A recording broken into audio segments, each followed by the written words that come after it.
West Tigers Faithful, episode number 38.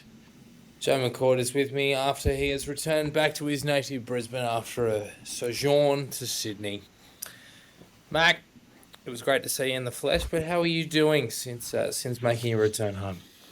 Been very busy with work and stuff, but would have been nicer to return home after a victory. But alas, West Tigers. West Tigers indeed. We'll wrap the game entirely in a little bit, but first we've got some news to get through. Not about us, but mostly the club. But before we do that, the mandatory plug, please subscribe. YouTube, Apple Podcasts, Spotify, Google Play Podcasts, YouTube Music. Hit the bell, leave a rating, do all those things. Social media, Instagram, Facebook, TikTok. What else are we on? X, that's where I do my best work. So if you don't mind, do us a favour, follow us on all those things, interact with us, speak with us on the forum, subthreads, all of those things. We love interaction. You guys are the reason we do it.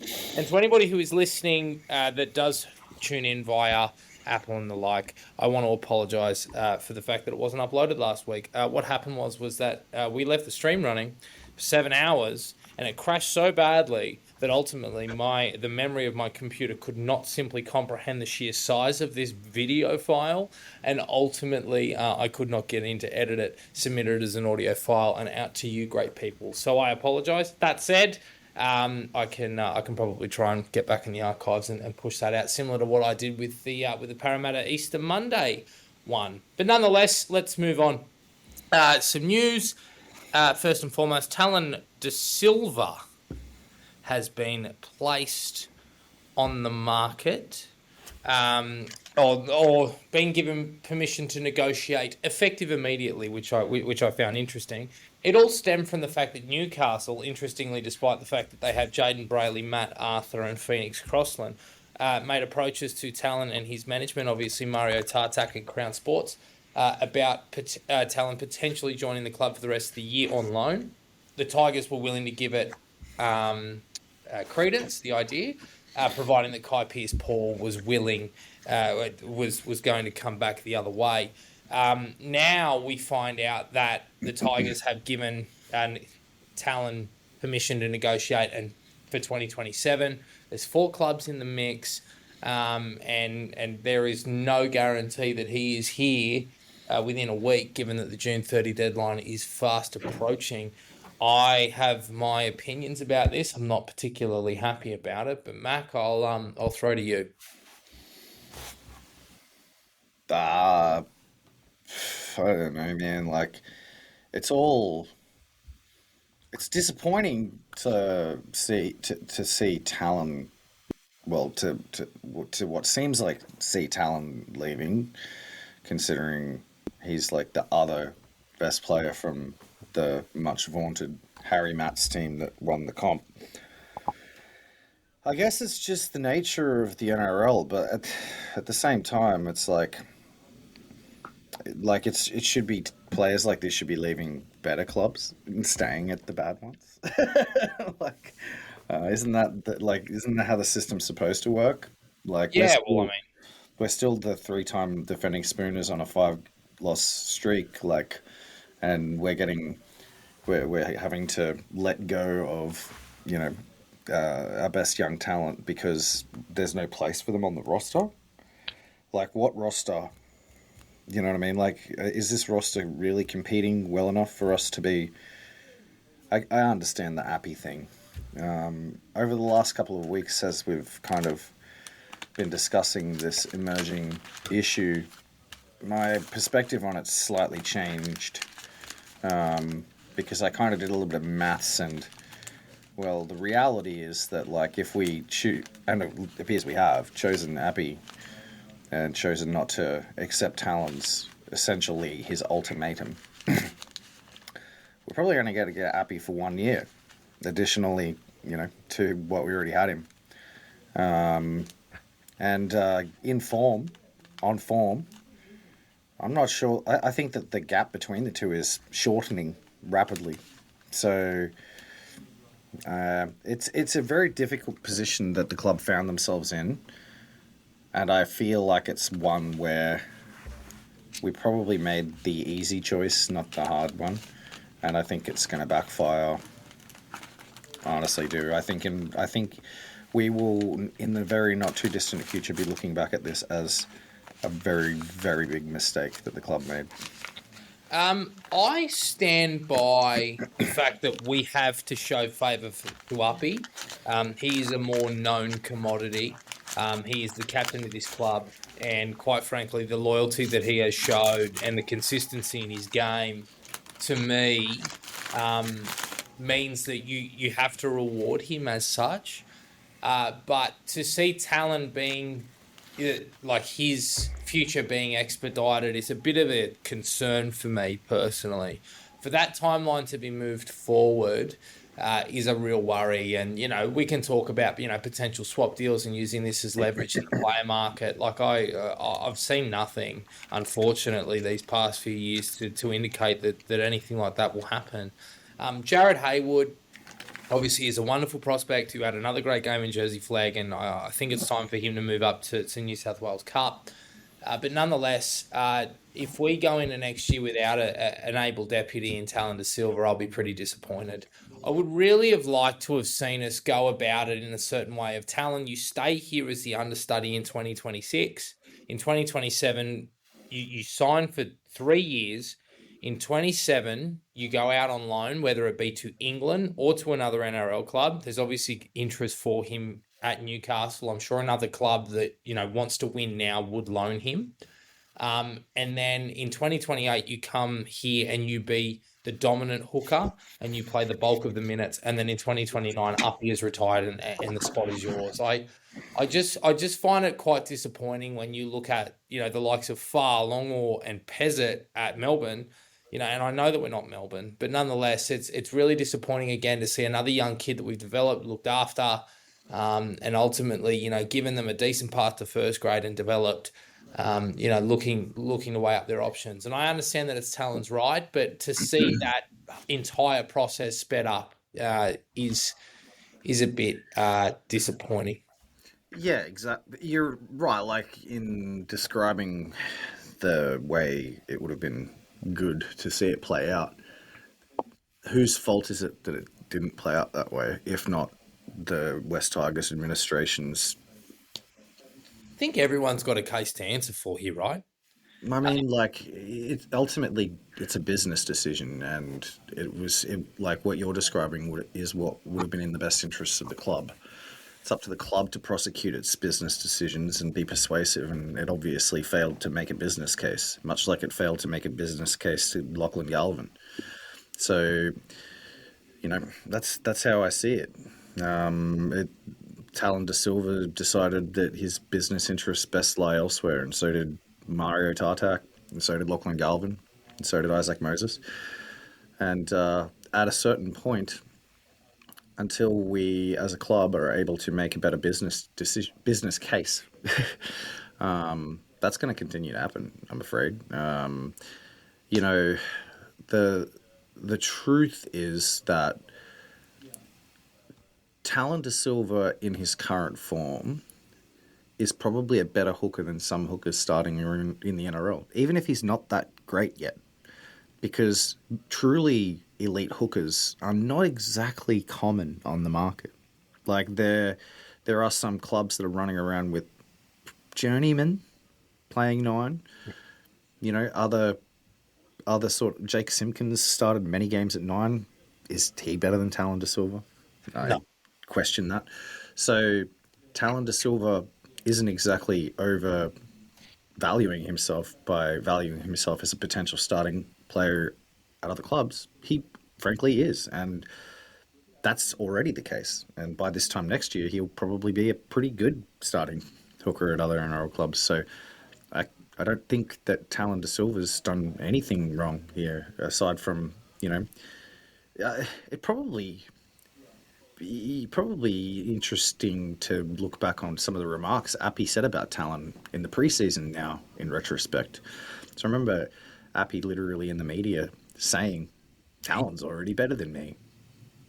So if that's Appy's perspective, then what the hell are we doing? Yeah, it's most certainly a worry. look, again, I understand that we have to show loyalty to Uppy, and I want him to retire at this club. But I guess without going down a massive wormhole, what does this have to say about?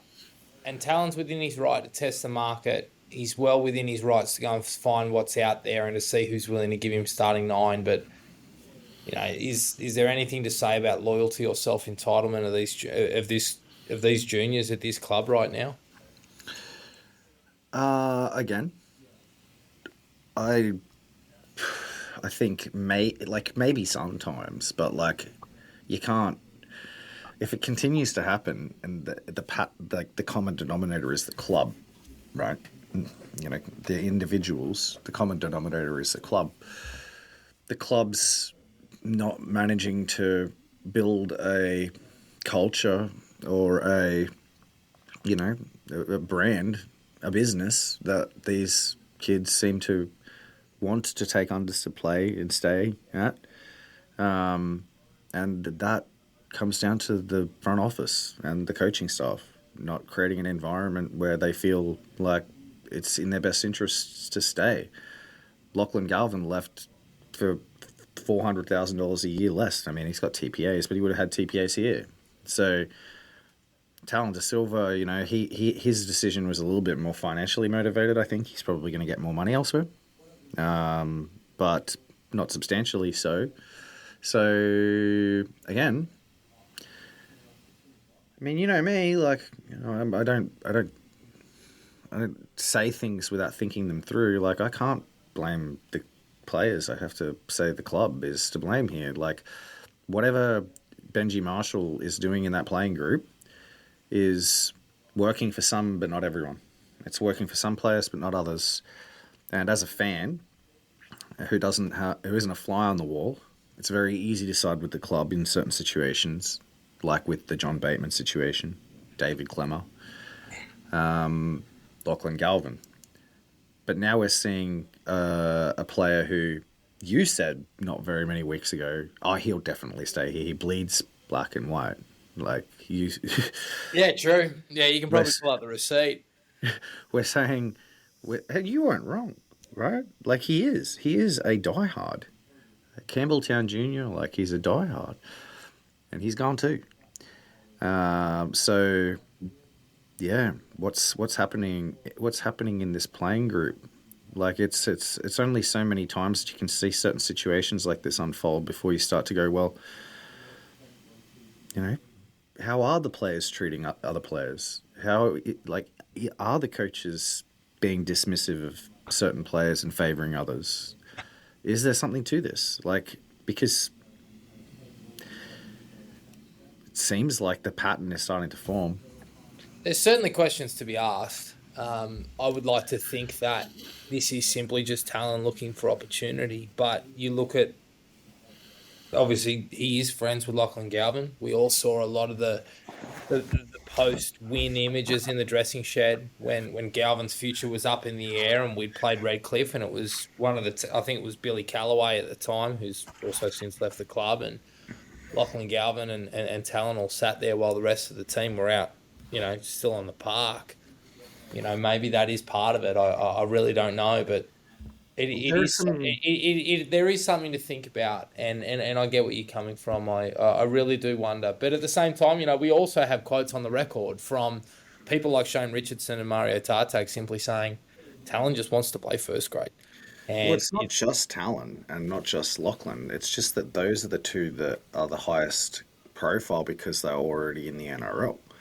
It's Onatoni Large, it's Ashton Large, it's Zachary Clark, it's Cooper Clark, it's Tim Johansson. Like, there's many examples emerging. And Cooper Clark and Zachary Clark are going to play NRL soon. Onatoni Large and Ashton Large were, you know, Ashton Large was the best. I can jump in and say that Anthony and Ashton wanted to stay, but they wanted that clause written into their contract should Galvin leave. Now, obviously, in hindsight, you can say that was a terrible decision, and we should have just signed it and then said, look, you've got a gentleman's agreement to look elsewhere if Galvin resigns. Now, yeah, I won't make excuses there, but those boys wanted to stay. But yeah, the Clark brothers, absolutely.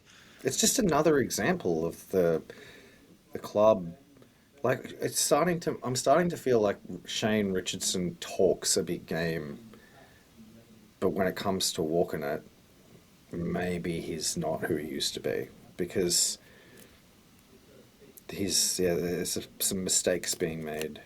That's for sure. Well, I can't disagree with you at the moment. There are definite concerns around our juniors, and he had an article at the end of last year saying that he wants to build the side around Hiamasi, Makasini, Lachlan Galvin, and Talon De Silva. 2 out of 3 of those are going to leave the club. So, And thankfully, we've got Hiamasi for a while yet. and Latu Fainu and possibly Jared Hayward. But look, if Talon is to leave, I would be looking at one Sevilla Havili. I know you're a big fan of him as well. I think he's the ideal, probably 14 or jersey 17. I don't think that we can go in an extra. I like Tristan Hope, and I think a top 30 deal, wouldn't be a bad idea, as hooker cover. But I would definitely be in the marketplace looking for a guy that can play a bit of 9, a bit of 13, and do a job off the bench. Similar to what Tavanga's done, for Manly. I think that's extremely important. So, look, again, I don't want to lose Talon. I'm just talking about potential contingencies should it happen. We're just going to have to wait and see. You think that there's a chance that he stays? I don't know, mate. I mean, nothing's ever for certain, but with the way that it's going at the moment, I am beginning to grow concerned that he's got one foot out the door. I think these next few days are going to be really critical to find out. Look, he is locked up for the next, sort of 18 months. Not that a contract in the NRL, let alone the West Tigers, means anything, but there is an opportunity here, like at a couple of different clubs. Like, if the Cowboys are going in hard for him, I'd bring Sam McIntyre home and play him at 13. Manly Sea Eagles have got a kid by the name of Caleb Navale playing lock forward. He's Fijian connection, knows a lot of the boys here. He's managed by Benji Marshall's company that the Matt Desira owns. That's an opportunity for leverage and a swap. I've also heard that there's some unhappy players at Manly due to the coach and the setup there. I wonder why, but nonetheless, there's opportunities there. Parramatta, if you want to lock forward, Saxon Pryke, Jermaine Hopgood. There's opportunities there too. And then obviously with Newcastle, if we went that way, then you speak to KPP or you put him on the shelf and you look elsewhere. So I saw an article just before that said Newcastle have pulled out of the running of taking him mid-year. Well, actually, I really want to fucking tee off on them because I cannot fathom why that club basically said we would like to loan Talon for the rest of the season. We'd love to have him. And we say, okay, all right, sure, you can talk about loaning, but we want Kai back. And then they put a 4-year deal under Talon's nose when we hadn't given him permission to speak until 2027. We then grant Talon permission and say, all right, fine, go and explore your options. And then Newcastle say, oh, yeah, no, sorry. No, we will not release Kai. That's just not going to happen. Like, what the fuck is going on up there, just quietly? Like, it's strange. The way that they handled the Dom Young negotiations initially when they started them was the exact same, and it was fucking pathetic. Peter Parr, or whoever it was at the Knights, called the Roosters and said, hey, Dom's playing cup, can we have him? And they said, you can speak to him, sure. And then they fired back down the line, all right, you're going to pay half his contract. Like, what are they doing? It's just it's really fucking disappointing. But again, look, there is swap leverage there, and if we get Kai a few months early, that'd be amazing for us. Everybody saw how Alex Seafarth played on the weekend. If we had Kai Pierce-Paul on Friday night, we probably would have won. Yeah, well, you're not wrong there. That being said, Alex was critically involved in both the tries, ironically enough, even though he played abysmally. The 2 times he showed up, he scored a try and he threw a critical pass. So. Yeah, it was hilarious. That is hilarious. Anyway, we'll review that properly in a sec. Two things to really quickly note. Adam Dewey signed with Isaac Moses. To me, that tells me that he's basically been told by the Tigers, your contract won't be renewed, and he's got to find a club. What better bloke to find your club than a bloke that's got his tentacles in probably 3 or 4 organisations that he can get him a contract at? I'd say there's a fair chance that he lines up next to Isaac's cousin at Parramatta next year, or or ends up at a Manly or a Newcastle as a backup half. Are you sort of a similar mindset that Adam's probably been told to look elsewhere and he needs somebody to earn their commission? Yeah, probably. I'd say it probably bodes well for the training exploits of Marcassini, if that's the case, because there's got to be they've got to have confidence that they have a contingency plan. I suppose they've got Taylor May now that they're probably pretty confident. He might have showed some good signs. Like it's fair between him, RC, Luke Lololei, Taylor May. They've got options. Tino Tavana. They've got some good. The flag outside backs are carving up. So the Tattoo brothers. So there's definitely some. There's a conveyor belt of options, to be honest. Yeah, most definitely. Yeah, I wouldn't be surprised to see him leave. And given the weirdly public pursuit of one Jonah Glover, it speaks to the fact that I think we're looking elsewhere for both starting centre, our centre depth, and in the halves, therefore meaning that Adam pushed out. Last one, mainly in the news wash up, is that Richardson spoke to Buzz and went on the record and said he's got no issues with Benji. He'll be here until at least the end of next year, irrespective of where we finish. Yeah, says that. Yeah, just said I like his Did I style. say that? Like What's he gonna say? What's he Yeah, gonna say? yeah, you're exactly right. He can't. Yeah. Look, I've never known. Oh, actually, Richo does lie to journalists. What's he gonna say? Has he got contingencies lined up? I mean, there's always been talk of Burgess. There's always been talk of Willie Peters. I The don't. idea of Sam Burgess makes me like my initial reaction to that is like, but I don't know, man. There's something about Sam Burgess as a coach that players resonate with. Like he seems to be very successful at it, even though he's only been doing it for a very short period of time. That's I think he's only really in his third year of professional coaching, and the first year he coached the Aurora Valley Axemen in bloody Group 3. Yeah, backed by one Russell Crowe. Yeah, Yeah, and they won the comp. yeah. And then the Aurora Valley Axemen are now defunct. As soon as Sam Burgess left, they couldn't even get players to play for the team. So there's something about him for sure. Yeah, anyway, we'll wait and see. But nonetheless, that's a watch this space. I can't see the club holding on to Benji. I gotta put my volume up, says somebody. If Benji gets a fourth straight spoon for this club, I can't see them. He obviously, the playing group holds him in high regard, but I don't think Richo's going to wait around for long. He's desperate to win another ring before he retires. But I don't disagree. I think that the reality is that like Shane Richardson will not be sitting there right now and saying, yeah, he's here till the end of 2026. Any kind of board worth their salt would hear that, and if they heard that, they'd be like, please explain, sir. Well, funnily enough, I was told it was probably about December last year that they weren't doing any recruiting post November 1 because they had basically said to Marshall, we don't know whether or not you're going to be the coach. Now, whether or not they made a decision in the first 8 weeks, and yeah, we were playing pretty well, about that. And obviously Kai Pearce-Paul wants to play under Benji, and, he's our first external recruitment for next year. But nonetheless, it's going to be a bloody bitter pill to swallow for a lot of people if we finish, bottom 4, let alone wooden spoon, and it's the same bloke, in the hot seat next year. Mate, the crowds will plummet. Like the bottom line would be affected. If they can't make decisions in the best interests of the performance of the team, they'd have to make best interests in the performance of their bottom line, surely. Like, there was only 9,300 people showed up at Campbelltown on Friday. Imagine if we get another wooden spoon and how many show up next year. Not that we're probably going to play any games at Campbelltown next year. Well, it's funny you mentioned that. I was about to say it myself, but nonetheless, we'll talk about it. Not necessarily Campbelltown, but the game itself. We went down 16-12 to the Raiders.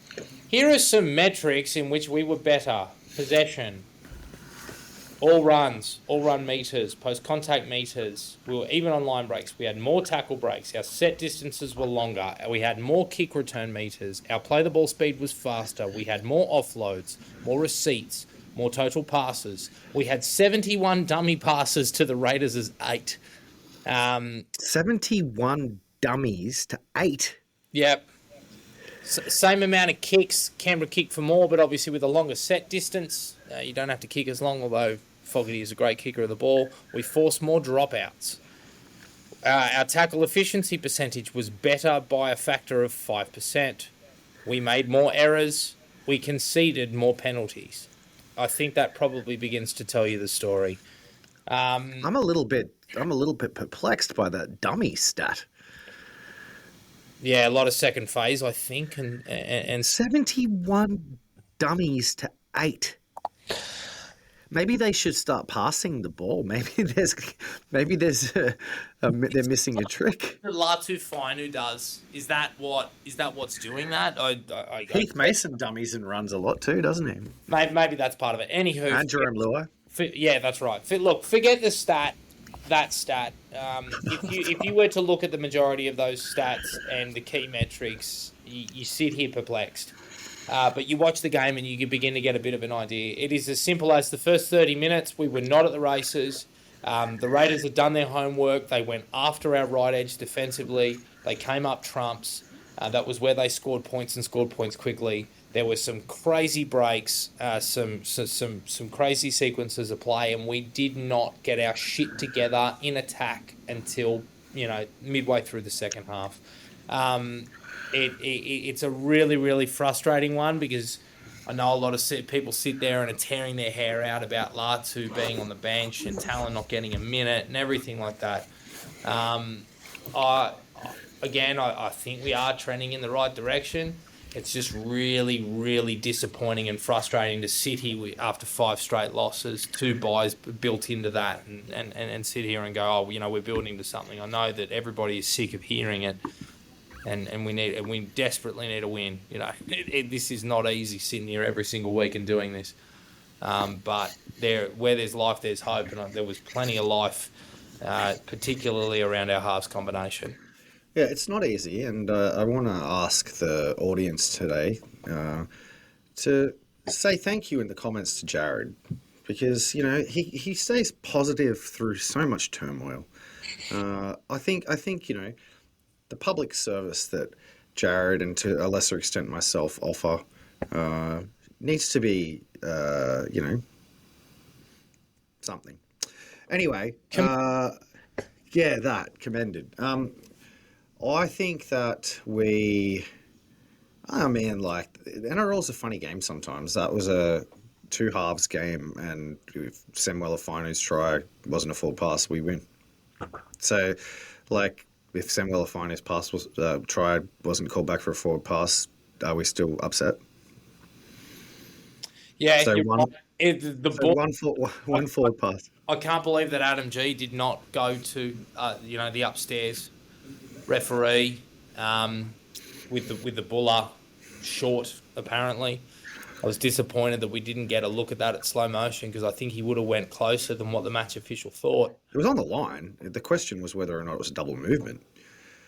I think that Jerome Buller, my personal view of it is Jerome Buller knew he grounded it and got up and played the ball too fast because he knew it was a double movement.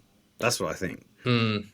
Because Jerome Buller wouldn't have gone that close to scoring and not claimed the try unless he knew he'd given a double movement. I think the first half was, it's definitely a pattern, isn't it, this team? In the first halves of games many times this season, they've felt off the pace. It takes them a while to click. They fall behind, and something about the chemistry of the game when they're behind suddenly makes everything click. Yes. Except for when they're deep in the red zone, which is the same sort of thing that was happening to us last year. And I think that now that I've had another chance to see it in person, I think I understand what the problem is, and it's having no threats in the pack close to the line. Because they know that the only way that we're going to score close to the line is by spreading it right. It makes it very hard to pressure the defense. Every now and then, Api Coruscant throws a face ball and somehow manages to make Alex Seyfarth score a try, but they have not been able to unlock Samuel Afinu as a genuine try-scoring option on the left. Their pack are not scoring tries. They don't have that play in them like the prop offloads to the other prop close to the line type thing. Doesn't happen. They have no attacking. They have no attacking formulation that is forward centric close to the line. So I think that with Kai Pearce-Paul coming to the club, maybe they can change that. But sort of like what you said last week when we were talking about, we expected that Royce Hunt to be able to kind of do that a bit. We did. Terrell May he's not like Bully King. He's not the Bully King prop that you need to be able to score tries like that. Somebody like Fonua Bolle is, but Fonua has not been. He's only just returned to the club. Sione Finu is pretty good close to the line like that. But you need more of it, I think. I think that the threat, having try-scoring threats in the forward pack makes it easier to put on plays for the backs, is what I think. And to be honest, switching Seyfarth for Jack Bird's probably shuffling the deck chairs on the Titanic from that perspective, because I certainly don't expect Jack Bird to, hit a crash line and score a try. I think you actually nailed it because, we did talk in pre-season about, having options close to the line for him to run at, as for Rafi to sort of pick. And, a lot of what we do is built around the manipulation of defenders in the middle corridor, which either pulls players in for us to play outwards or doesn't pull them in, and then we're able to capitalise through the middle corridor. And that really hasn't happened. The more I watch Terrell May, the more I think that he's the workhorse type. He's not the enforcer that people probably hope for. He might be that later in his career. But for me, with the minutes he plays, with the ball playing prowess he has, and quite frankly, the effectiveness or lack thereof in his hit-ups, he's a lock forward. It's right there. It's right there in front of us. Let him play 60 minutes. Let him play 80 minutes. Let him make his 60 tackles and take his hit ups. But take him away from fucking play 1 and play 2, and just have him play 3 and allow him to have some shape off the back of him. And then that way you preserve his motor. You make his hit ups more effective, which is what he needs. And you go to market again and you go and find another front row that can bang the door down. That's what I think needs to happen. Vanilla is probably your play 1. I think you go and find a play 2, and then you move Sione and Alex to the bench, and that's no mark on them. I thought they were excellent, but just in short, just in terms of having a strong front row rotation, I think we probably need to go and find one more guy, and Terrell's your 13, because quite frankly, we've spoken about it. There's really next to nothing on the market. Kobe Hetherington might be a good guy to have on the bench, yeah, sure, but ultimately, I don't think he's the starting 13 that we crave and that we need. So they got to manufacture an answer, man. They got to manufacture an answer, right? Like the other clubs do it. Just because there's not like a known commodity that you can go out and get. You've named players. You know what's out there that's just beneath the surface. Guys like that Warriors back rower. He would walk into our top 13 on form. And next year he'll be an even better player. If we went and signed him right now, he's the solution. He's a try-scoring, genuine, problematic, close to the line type player. That's what we need. We need more of that. Alex 12 can't score tries. Alex Seyfarth can't break tackles. Terrell May, he ain't a try-scoring threat. Samuel Finu could be. He's about the only one. Samuel Finu, Bolle, and Sione Finu a little bit. You need like in the modern NRL, you need everybody to be able to do it. Like the good clubs, their forwards consistently score tries. Look at Canberra. Josh Papali'i is a try-scoring prop. Joseph Tarpany is a try-scoring prop. Corey Horsburgh is a try-scorer. Hudson Young scores tries for fun. Like you need try-scoring forwards. That's how you win in the red zone. We don't have try-scoring forwards. We have genuine pludders. Yep. And that's exactly what we need to change. So there might be an option for someone or something, in reserve grade. It's just finding that right guy. I did mention Caleb Navale before. He's a guy that I'd look at. Even a guy like Mason Teague's doing good things for Newcastle in the lower grades. I don't know whether or not he's necessarily a try-scoring threat, but I've been impressed with him in the lower grades since coming back to New South Wales. But anyway, look, we'll worry about that later. Who's a try-scoring forward that seems to score tries for fun now is Tim Johansson. He scores. He's on the score sheet every week. Yeah, bring him home. I know Adam's listening.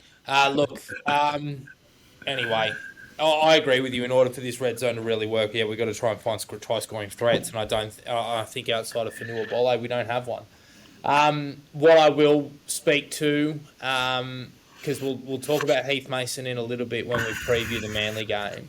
I just want to talk about that halves combo. I think that they are really well balanced. It's quite fluid. One plays first receiver sometimes, the other plays first receiver other times. I thought that Latu looked really confident with his place kicks in attack. I actually think they look better than Luai's. I think Luai's always pull up a bit shorter than where he wants them. It looked like Latu was putting them on a dime. Latu's inability to play deep into the line. He's a running threat. He's speedy. He tells lies with his eyes and his hips. It is everything that we expected of him and more. Not to mention just his ability to rattle bones in defence. It's real. He's I'm a smiling. freakishly good defender for a young half. Oh yeah, I'm smiling with how excited I am. I'm quite simply delighted.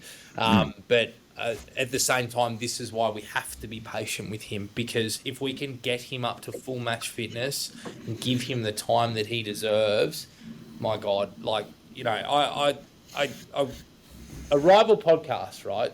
Adele Haj on Westlife said that if we keep Latu, They're not rivals; they're our mates. yeah, indeed they are. But they said if we keep Latu on the field, we'll make finals. Now with Jareen Buller gone, I don't necessarily believe that. But my God, Latu Fainu and Jerome was phenomenal second half. Yeah, he was really good. He was fucking awesome. So was Jareen. It showed so much of what we can do. Yeah, I think Latu Fainu sold me too. People asked on X, pinged us and said, what do you think, boys, about Latu? And I had to hold myself back because I was like about to give him the next Joey. No, I wasn't actually. I was about to give him the next Isaiah Katoa though. I think he's very good. I think. Yeah, Lachlan will probably be fine if Latu Fainu can stay on the field. Some of the stuff that you see him doing on the field is extraordinarily unique. Like just absolutely belting blokes as a young half is nuts. Like I don't know, like what. Who does he remind you of? Like, what kind of half hits like that? I've never seen anybody hit like that as a half ever. Oh, there's one. That's the one you were going to compare him to. I don't think Joey belted people like that. Like, he's a good defender, but like Latu irons blokes out, man. Like, puts them on their ass. I've got mates that played against him in New South Wales Cup when he was 17, 18, and they would just look at him and go, "Oh, it's this tiny little Tongan boy," and they would just get picked up and dumped. It's why he made his international debut against England playing hooker. It's because of his defense. He is a phenomenal defender. And straight away the right edge looks better for it. We'll get to Jack Burton a little bit. Obviously he's going to be there, but like we went into this year worrying about Galvin Seafarth and then obviously Toa and Taruva. Taruva still has shaky moments, and obviously, that Chris line break, showed that in spades. But Toa's pretty solid for the most part. Kai Pearce-Paul is excellent defensively, and Latu Fainu continues to prove what he can do. He's doing that to front rowers. He's gonna fucking murder some back rowers pretty soon on some reads. It's amazing to watch. But again, just the Canberra were up quick. They are fit. They slide well, they scramble well. For him to still be able to go deep into the line with minimal space over the advantage line and create space for his men out the back is befitting of a very, very special player. I don't think people realise, we were at the game. I was ended up in the box, but I was directly above you. We were pretty much exactly, in the exact same spot. The amount, yeah, that's right. He dogged us. He pissed off. Like, I bought him a ticket. You didn't buy my brother a ticket. Let it be known. That's true. I needed to think up a contingency. The great Nick Gleeson. I'm sure he's listening. He sorted us tickets. But the space in which they had to work with was so small and so narrow, and they continued to find success, in that left on that left edge and on the right edge too. And I put a lot of that down to Latu's work, really sucking in ABC, which was phenomenal work. And yeah, I do get fucking excited. Yeah, we've lost 5 on the bounce, but it's the first time that we've seen him play 5 or halfback, 5/8, whatever, properly this year. And look what he does for our team. Yes, hang in with the fellas. As soon as that first try Canberra scored, I literally said, "You got to hook Heath Mason," because you could just tell, he was way off the pace, and Canberra were going after him. I could tell even before the try, Canberra were stacking that side and just running at him. It was their whole game plan. They telegraphed it, and as soon as he went off the field, we won. We were winning. They had no game plan aside from run at Heath Mason. Well, it was 12-0 with Latu at 6. It's as simple as that. And again, we'll talk about Heath at fullback, and obviously his ineffectiveness at 6 in a little bit.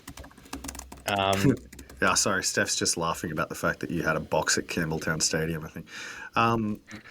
Yeah. Hey, the slow cooked beef massaman was fucking unreal. Let it be known. Let it be known. It was.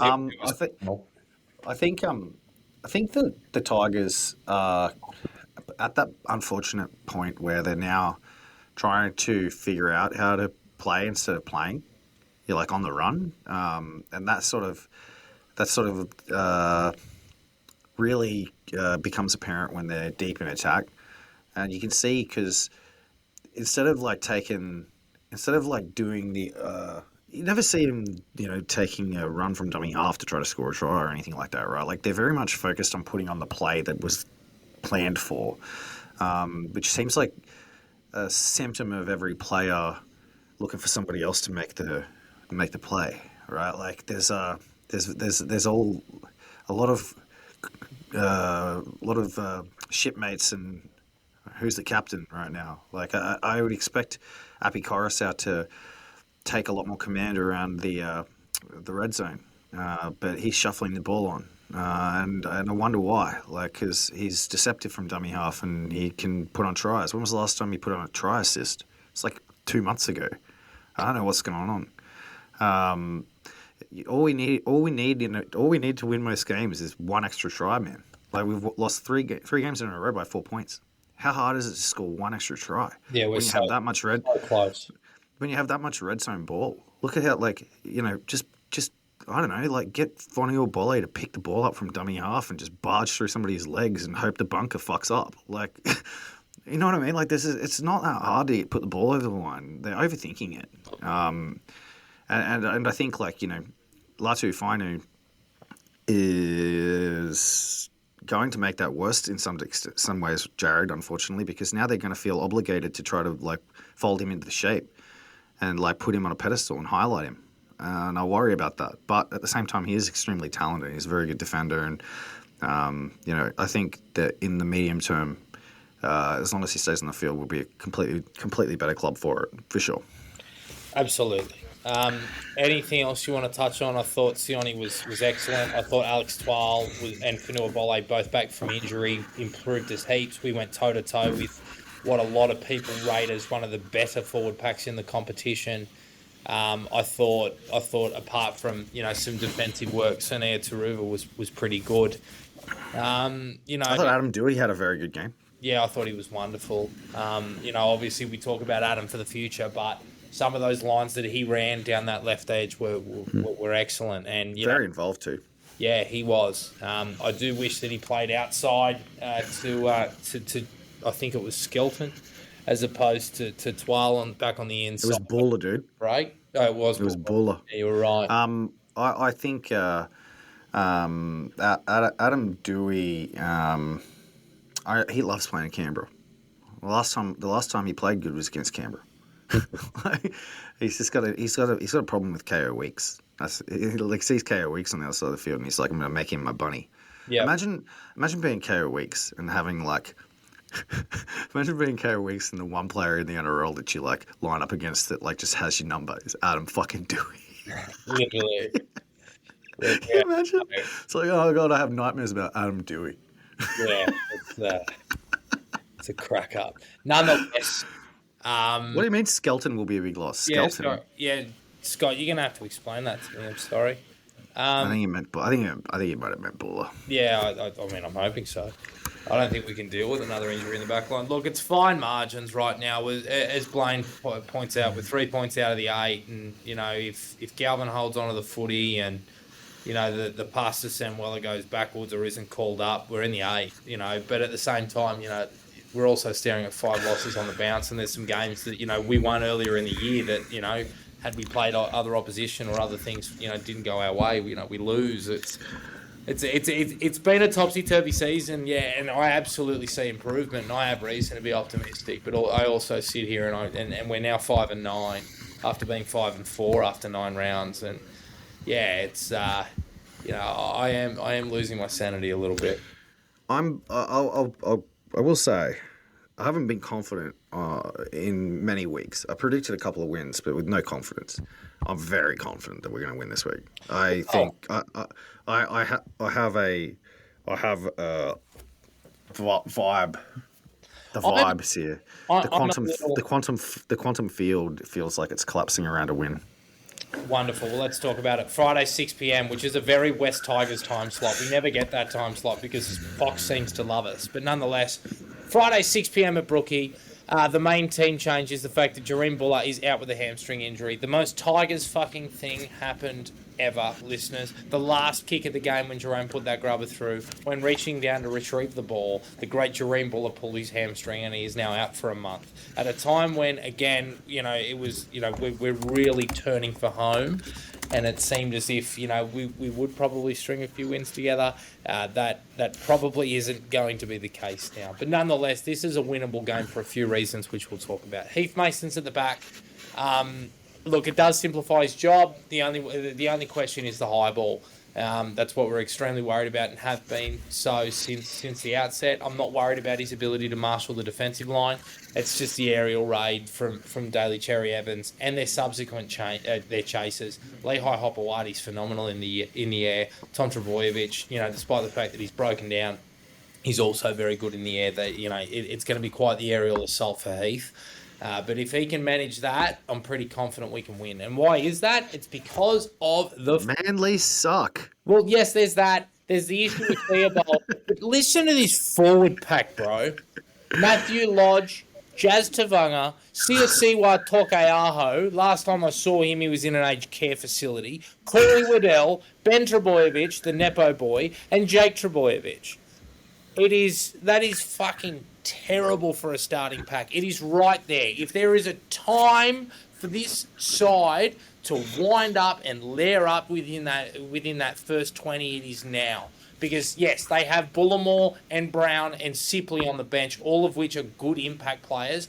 Fuck, if we blow them away that first 20, they won't come back. That is where the game will be won. Yeah, I don't think Manly even want to play. Like, this is the...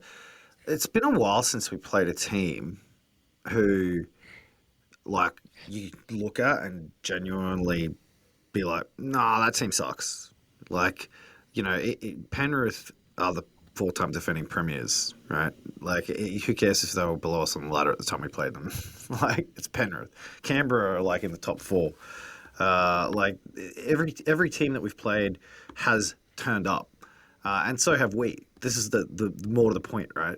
Like our team aren't losing games through lack of effort. Manly are losing games through lack of effort, through lack of application. The West Tigers have somehow through this stretch stayed hungry. They have stayed determined. They're still playing for the coach. They're going to show up unless unfortunately this most recent win proper broke them. All they got to do is show up with the exact same intent. And this Manly side do not have it in them to go with any team right now. They are nowhere near on the pace. They're not playing for the coach. They're not playing for each other. Seabold's out of ideas. Ever since they decided to let Cherry Evans walk, or ever since he decided to walk, they have not been the same team. Everybody of what happened of the night of July 17, 2020. the last time that Anthony Seibold's job was in danger and he came up against a West Tigers team, we beat them by 48 points to nil. I've been geeing it up for ages. You have been, yeah. I'm hoping for a similar outcome. Yeah, I think I also still subscribe to the fact that Luke Brooks is cursed when it comes to West Tigers. I think he's gonna. I think you're gonna see a couple of anti-clutch gene Luke Brooks moments in this game. I fully expect that at one point Luke Brooks will just have the ball magically levitate out of his hands and into Latu Finers, who will score. Well, it happened last time. Yeah, it happened to Lockie, remember? Like Luke Brooks is just running and the ball just fell out of his hands into Lachlan's hands. Couple of key matchups. Obviously, Master and Apprentice Daly, Kerry Evans and Latu Fainu.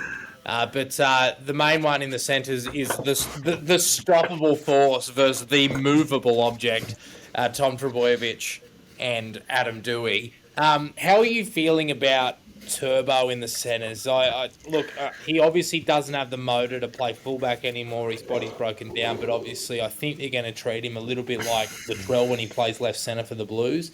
It'll be quality over quantity with his touches. I just hope that we're ready for the impending touches that he will get. Mate, he can't make tackle breaks at the moment. He's not the same player. It's Adam Dewey versus Adam Dewey. Like, Tom Trbojevic is playing no better than Adam Dewey this year. It is what it is, man. Like, no disrespect. Like, he's one of the all-time great fullbacks, but his body is, the game is past him. I think I don't see him ever recapturing his old form again. I think he's broken down. That's why he's talking about going to England. Now, he knows that he can't be who he needs to be for Manly. He's talking about bloody retiring himself to the farm, bro. That's where Tom Trbojevich's mind's at. No, I think that the Tigers are going to put it through them this week. All right, mate. Give me your prediction then. Let's hear it. 28-12. Nice. I'll go 34-10. All right. Yeah. Let's talk pathways. Cup, we expected them to lose by 60. They ended up losing by 20.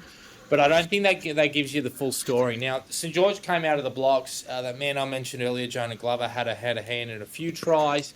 They got out to a 16-0 lead. The Tigers managed to fight their way back into the match thanks to a try from Tristan Hope 3 minutes out from half-time. Isaac Tuitupor, who was phenomenal just quietly, had an amazing game, scored another try, followed by Tony Suka in minute 60. We were in that game right up to our eyeballs, up until Alex Slob caught the ball off the kickoff, threw a hospital ball to Rami, and who dropped it, and then Connor Mulyson then went and scored. So that's what killed us off, which is really interesting. Now, our starting forwards were dominated. Everybody's talking about Royce Hunt and his starting stint. Yeah, it was terrible. What are they saying about him, Jared? It was 1 run for 7 metres, I think. That was his whole output? Yeah, 21 minutes, 1 run for 7 metres, 10 tackles made, 6 missed. One of the great stints from Royce. But I'm pretty sure I haven't been to the gym in 3 years. Pretty sure you whack a Magpies jersey on me and roll me out there in the middle. I reckon I could do better than that. Yeah, well, I mean, it says it all, doesn't it? You could do that. We should, bro. That is one of the all-time stints. Literally catch the ball and just run and get belted 2 times, and you're a better prop than Royce Hunt. That wins you life membership in the Front Rowers Club, I think. Starting... that is, after being dropped to reserve grade and just putting in 21 minutes of the absolute worst. That is... Six missed tackles from 10 attempts, wasn't it? Yeah. Oh, no, sorry. No, it was 10 tackles, 6 missed, so 16 attempts. My gosh. Kills me. Who's this Timothy Merkin? What's this bloke on about? Oh, he's saying we could beat the Tigers. I mean, it's been a while. Mate, we'd probably get picked for Manly right now on form, I reckon. So tell your story walking. Poor Tom, let us know. Tim, sorry, let us know, mate. Again, I want to. It's that time of the show where we start to get silly and talk shit to the fans. Yeah, we're nearly there. Isaac before who I mentioned, he was unreal out of yardage, even at a time when we were getting absolutely dominated through the middle. I thought that once Jackson Rami and Ruben Porter got on the field, that momentum started to swing. You look at Royce Hunt's stint, and that's probably not a surprise. This side is missing Talon De Silva and Kit Lauliti, though, that is for certain. Nonetheless, look, again, the bar was on the floor in regards to expectation.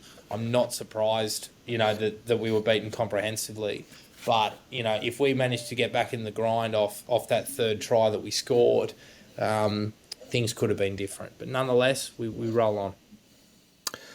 Yeah, I didn't watch the game, but I mean, I wasn't surprised that we had a crack. Like, I think the Magpies are a good side now. I think that over the last month they've sort of proven that, and it's been consistent, both during games and from week to week. Like, it's not like random bursts of energy that are like kind of like giving them the results. It's actually diligent, consistent application, week in, week out, minute to minute. They're playing out 80. But yeah, that Dragon side was just a sub NRL team, wasn't it? Like, it's just a different level of team. I would love to see the New South Wales Cup Dragons versus the NRL Dragons. I'd love to see the opposed session. It'd go close. It'd go close, wouldn't it? I don't know what Flanagan's done with that roster, but it's like basically just two New South Wales Cup sides. Yeah, it's a weird one, that's for certain. Nonetheless, our well. boys will play the Chooks this week. Now, if anybody's been keeping an eye on New South Wales Cup, the Chooks are running 6th. They're 7-7. But aside from Chad Townsend, it's a team of, and Makahisi Makatoa, it is a team of kids. You've got Taylor Lazalu, who looked like an apprentice brickie the night that they beat Penrith. He's since gone on and signed a permanent contract. But Delasol Va'a's in that side as well. Toby Rodwell's in that side. Delasol Va'a is playing flag. No, he isn't. Isn't that what you just said? Oh, they're playing New South Wales. No, they're playing Cup. It's a team of kids. So, look, the experience and class of the West side, I'm hoping, gets them over the line. But we'll see. But look who's on the wing.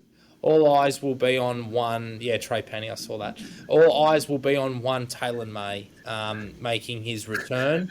I'm not too sure whether or not why he's been spread up, whether it was Buller's injury or how he's performed at training. I'm hoping that it's the latter as opposed to the former, but very clearly there will be lining up by the looks of things at left centre. I'm not expecting big things, but within the next few weeks, I'm really anticipating he'll begin to warm up. There's 3 forwards in the Roosters New South Wales Cup side that I would love to have at the Tigers. Tell us more. Taylor Lasalu, Delasoli Va'a, and Xavier Va'a. Yeah, they're all very, very good players. Lazalu's a good one. He played NRL. Yeah, he scored a try on debut, didn't he? No, that was Va'a on the Sunny Coast. But Lazalu, didn't have a full-time contract up until midway through this year. 183 centimetres, 105 kilos, so very much that modern prop build. See, what I don't get really, and we've talked about this before, is like where are these gigantic, like, Polynesian titanium truck motherfucking, like, run it straight grand champion forwards at the West Tigers pathways? Where are they? Yeah. What do the Roosters breed them in a lab? It's been a problem with our junior recruitment for years. Do the Roosters? No. The Roosters. I'll tell you what. This is my conspiracy theory. Ready? You go to any fucking park footy, you get any, like, good, decent 16-year-old prop, right? And you make sure that they're an orphan, right? So, because if they don't have parents, then they have nobody to say no, right? And you offer them fame and fortune and riches and glory in exchange for 2 years in a Russian laboratory. And you send them over to Russia, and you just fill them up with roids. You fill them up, in Russia, right, where obviously, the NRL doping authority can't get to them, and then you bring him back. That's what I reckon the Roosters do. Given that they continue to just roll these blokes off the production line, the heavy duty production line, might I add, it seems to really. I think you might be onto something there. Mate, and that's what we need to do. We need to yeah get around that foreign laboratory operation. Couldn't agree more. Flag had a 34 all draw. Now, Will Craig missed. Oh well, I think Tavana had a crack too, but there was a couple of goal kicking attempts that were missed. We actually scored more tries, but the Tigers managed to pull themselves back into this game. It looked really early that it was going to be ugly, similar to the last time that we played the Dragons, but they managed to salvage it. But I would say that a lot of that came off the back of our bench middles. Joseph Lennon has found a home at lock forward coming off the bench. Shaquille Tavita is doing some really good things, and I thought Leonard Plutty had some great moments as well. But a couple of guys that I want to point out, it's probably no coincidence that they're both on full-time contracts. Solomon Sakuru is really transitioning nicely into this back row role.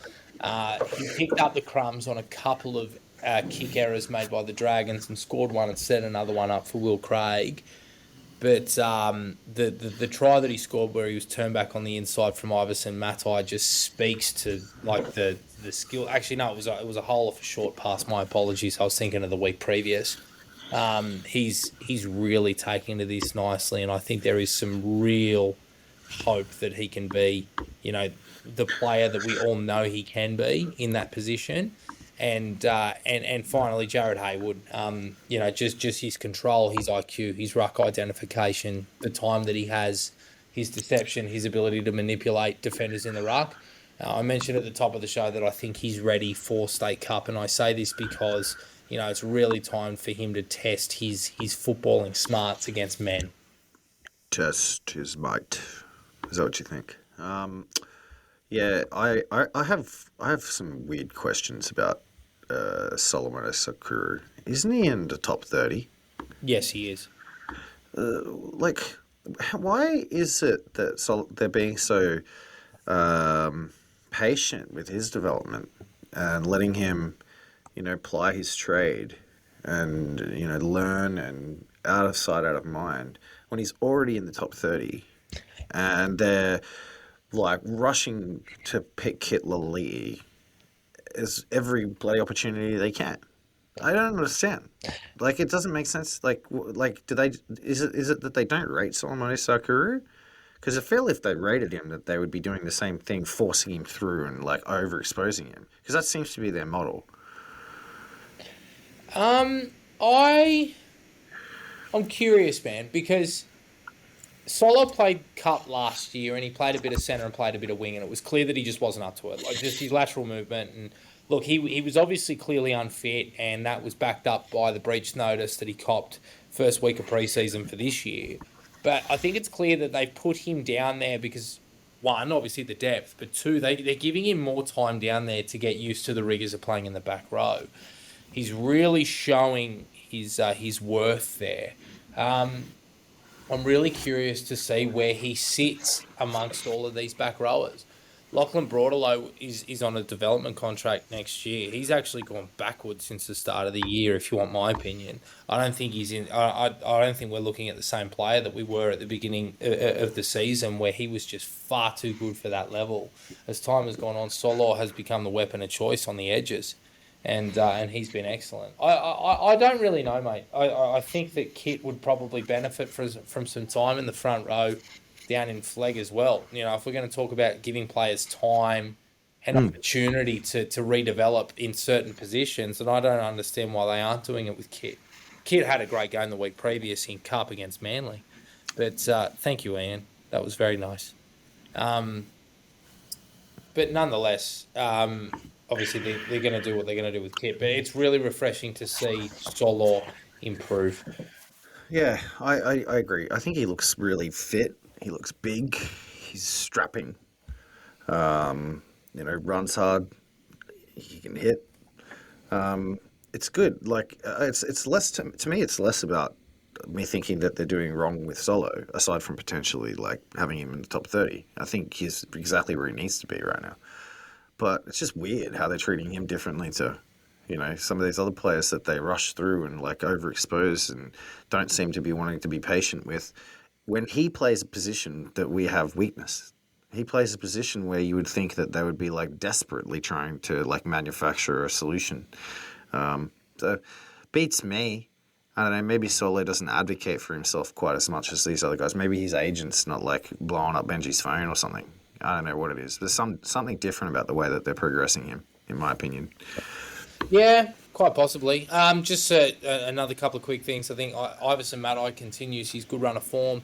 Max Tautua, who's probably been our best player all year in that grade, was wonderful. The try that we scored where we went from coast to coast, it was the first try we scored. We went from left side, so I think it was Matai to Liata Gaga, who started at lock, to Pritchard, out to Brooks, then to Tautua, then to Tavana. That was an unreal try and befitting of how far this side has come in the last few weeks with its structure, its application, and its ability to play footy. That was absolutely unreal, as was the try to Shaquille Tavita through the middle. Really big fella. I love when a big bloke can ball play through a really nice short pass to Joseph Lenyon, who went steaming through, had the presence of mind to sort of hold the fullback up, throw a left foot step and wait for the support. It was unreal. Very, very happy. What are you laughing at? Oh, just you love when a big man can ball play. Oh, it's my favourite. My absolute favourite. What was I going to say? Phoenix Godinay played well too. Blaine, I don't know whether or not he is related to Pitta, but he was excellent it was like a 15-minute cameo. But yeah, this flex side's doing well. You compare it to what they pushed out against St George probably 6 weeks ago. This is night and day, totally different side. So those boys will be going around again this week against the Roosters. The Roosters are 9th, the Tigers are 7th. We'll see what happens there. Fun episode. Let's do some quick Q&A and then I'll go home to my family and do family stuff. All right, we've got at the top, we had a congratulations to me for being sober. That's very nice of you. Thank you. We had a question about this. Why is there a common denominator of our club's juniors gaining some sort of god complex? I think we spoke about that at the top of the show, but I'll probably just try and reiterate. I think a lot of these guys were promised the world by Sheens and McDonald in sort of 2022 when the club was on its knees. They signed contracts, hefty contracts, rich contracts on the back of that. The guys like Lachlan Galvin, Jordan Miller, Talon De Silva, and so forth. Does that feed a culture of self-entitlement? Not solely, but I think it plays a part in it. But obviously, at the same time, a lot of these guys, guys like guys like Talon are being held up by guys like Uppy and so forth. And, they're sort of seeing the writing on the wall a little bit. But I do think that it comes from the fact that, again, the side has won 3 straight spoons. It may possibly well win a 4th straight. These juniors are some of the best that we've ever had. And ultimately, they've been promised the world. And if they don't get given what they've wanted very quickly, then the self-entitlement begins to settle in. Now, I'm not saying it's the same with Talon, but around Lachlan Galvin, I definitely think that played a role. Yeah, and again, I prescribe to the theory that your harshest critics are your best source of feedback, right? And John Bateman criticised Benji Marshall last year for favouring young blokes, and now look what's coming home to roost. Let's be honest. Benji Marshall obviously inflated their egos. He pushed them ahead of schedule. He picked them ahead of seasoned veterans.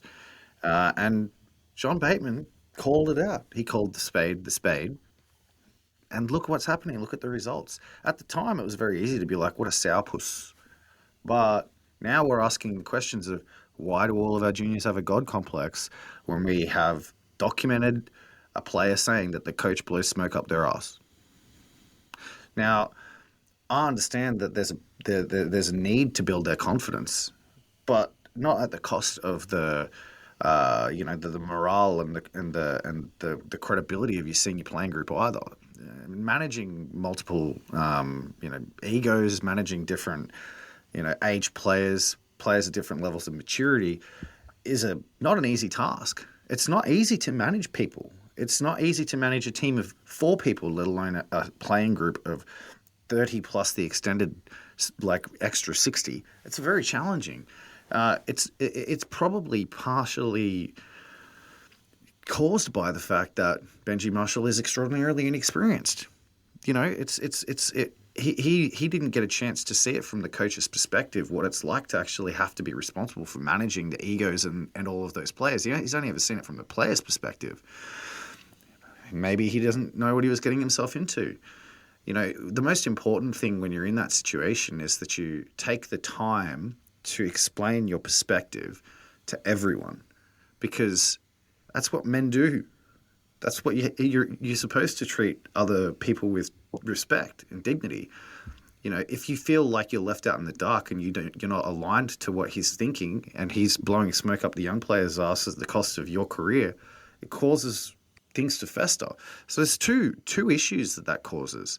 So I think that the most likely answer to the question of why have our juniors developed God complexes is because of the inexperienced communications management style of the head coach. That's my opinion. And here's a question. You are entitled to it, my friend. Steph, you asked it twice. Are you worried we haven't re-signed Star yet? Who says we haven't? Haven't we? No, who says we haven't? Have we? I'll leave it at that. And Lamp, I can see you in the comments. Your name is reflective of your IQ. Not anything in a social media post. Just Jared's mad. Why is Jared mad? Did somebody in the comments say mean shit about him? Just be patient. Here's a question. Think we get Latu playing a bit more left edge, get that Fainu combo cooking? You'll see him sweep this week for sure. As you've seen with Heath Mason, they park him on the right-hand side, use him to hold up a defender, and then the halves do the sweeping. That won't change now that Lachlan Galvin's gone. So I think you'll see it a little bit, but full strength, I don't think he will. Latu's a right full kicker, and he can do what he does on the right, left or right, vice versa. I wouldn't be too worried about that. Was that game where we pasted the Seabold Broncos the last time we had a shutout?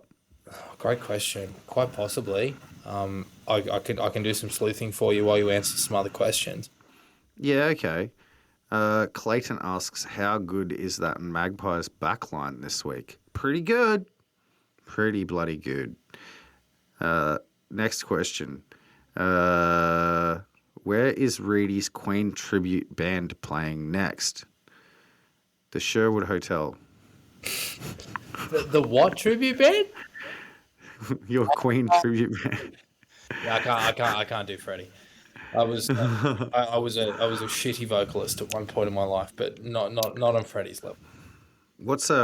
Give me some Queen lines. All we hear is Lady Gaga. How was that? Oh, nice, brother. That's not bad at all. Thanks, mate. Blaine says 2-3 years Dagestan and forget. If you know, you know. Indeed. What do we got here? It's not a question as much as a statement that needs to be highlighted. Ian says he's going to be rubbing the belly of his Mac doll on Friday evening to bring good luck after my premonition. Ian, I really hope you don't have a Mac doll. Yeah, we love Ian, but the thought of a Mac doll's a bit scary. Please dispose of your Mac doll immediately. All right, Walker. Walker asks, sorry, that's not the question I was going for. Latu and Bull lay the slab as the other watch. Okay. What he actually asked was, what does the mic smell like, Mac? To which I replied, your mangina. Anyway, I just felt like highlighting that one. Nice, man. Blaine says, might be a silly question, is Phoenix related to 2018 Tigers legend Pitta? I saw that in Pitta got an A. I saw it in the comments. A few people think it. I don't know it for sure. I thought that it wasn't. I thought that it was known that he was his nephew, but it's definitely. I'll send a text to my good mate Shane Richardson, and I'll get him the answer. Eh? Good idea. Walker asks, who does Heath Mason have nudes of? And alternatively, why doesn't Lalidley have these nudes for leverage? Valid question, my friend. The answer is probably Shane Richardson. I can't believe you're right. Steph did ask that question. I don't think I'd want to be in possession of those nudes, but nonetheless. Walker asked, do you think that Sione should stay starting? My answer to that question is yes, I do. I think Sione Fainu has become a very, very good prop, and I feel like that if we continue to actually develop him as the potential star that he is, that he will only improve. He seems to get better by the game, so let's keep pushing him up the charts. I have no problem with it. My only question is who plays off the bench? Vanua Pole. Fair. Yeah, I'm happy with that. I don't mind it. I see the merit in both. I'm more than happy for whatever. We just need to start winning games. Yes. How long do you think till Latu reaches the level Galvin was playing at for the 6 weeks of this year? I'm going to say negative 4 days. Yeah, I think he's already there. It's just Galvin's motor that the Latu doesn't have. He may never have it, but he will be able to influence the scoreline in ways that Lachlan Galvin could only dream of. Speaking of, Braithen Astor said on Triple M on Saturday that part of the reason that Lachlan left was that he knew that Latu would be the starting 6 when fully fit. Yeah, I mean, I wouldn't doubt it. Like, I think that a lot of people, even those who weren't in the know, kind of expected it to happen. And I think that it was primarily because, like, it wasn't just because of this idea that Latu is a better player than Lachlan. It's that all things being equal, Lachlan's more versatile. Right, so like if they're both in your best 5 players at an NRL club, and Latu can only play in the halves, and Lachlan can play elsewhere, it's a no-brainer, right? So it's a fair point, and I don't think it's an unreasonable one. I don't think it even really comes down to ego. I think it's just based on pure logic. Question by Blaine: would you take Zion seeing as apparently the Dogs are already off him after 4 months? I would prefer us go down the experienced middle route as opposed to a 21-year-old who is relatively untested. But look, if the opportunity comes up and the club jumps at it, I'm not going to say no, of course. But I'm not totally sold on Zion. I think he's got a couple of issues in his game. Where are you at? Can I ask a question? Who the hell is he? Why is everybody talking about him all of a sudden? Okay, so Zion was the fella that knocked out one of our blokes in that trial at the beginning of 2024. He's a big front rower. He's just a big boy. Had some raps on him. Made his debut in 2024 for the Warriors. That guy. Yeah, the guy that went from the Warriors to the Dogs. After that, and then actually was given the opportunity to look elsewhere late in pre-season for 2025, and the Dogs picked him up and they've turfed him out within the space of 4 months, which that's a bit of a red flag. It's a massive red flag. Yeah, that's a red flag for me. I think I'd still probably give him a New South Wales Cup contract. Oh, absolutely, but a full-time contract, no. In terms of who I'm looking at in terms of middle forwards, I mentioned Havili before. I'd be looking at guys I'd be looking at his club, his old teammate Bunty Arfoa. I've spoken about him a few times. I'd probably be looking there. Viliami Fafita's a guy that's fallen off the wayside at the Dragons, like a lot of players have. I'd be looking there. Jaden Hunt, I don't mind.